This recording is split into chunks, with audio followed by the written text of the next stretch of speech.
Hello everyone, welcome to my channel. আজকে আমি দেখাবো কামিজের এই ডিজাইনার গলাটি আপনারা কিভাবে তৈরি করবেন। তো এখানে আমি কামিজের গলা নিয়ে নিয়েছি।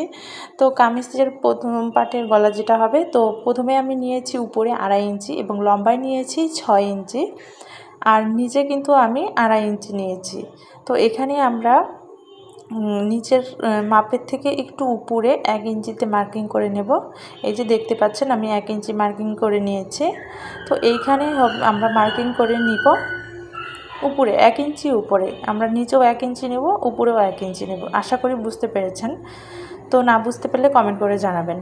তো এইখানে আমি এই যে 1 ইঞ্চিতে মার্কিং করে নিলাম। এইখান থেকে এখন রাউন্ড করে আমরা গলার এই পাশে শেপে এনে দেব এবং এই শেপটা উপর দিকে উঠিয়ে দেব।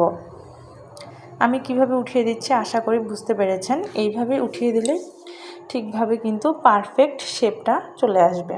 তো আমি এইভাবে উঠিয়ে দিয়েছি, আশা করি আপনারা বুঝতে পেরেছেন। এইভাবে উঠিয়ে দিলেই হবে, আর অন্য কিছু করতে হবে না। এখন আমি কেচি দিয়ে কাটিং করে নেব। তো এইভাবেই কাটিং করে নেবেন, দাগ অনুযায়ী কাটিং করে নিতে হবে। এই যে আমি সুন্দরভাবে কাটিং করে নিলাম, আশা করি বুঝতে পেরেছেন। খুব ইজিভাবেই কিন্তু এই গলার ডিজাইনটি করতে পারবেন। ভিডিওটি ভালো করে দেখবেন। তো ভিডিওটি ভালো লাগলে অবশ্যই লাইক এবং কমেন্ট করতে ভুলবেন না। সবাইকে ধন্যবাদ ভিডিওটি দেখার জন্য। ধন্যবাদ।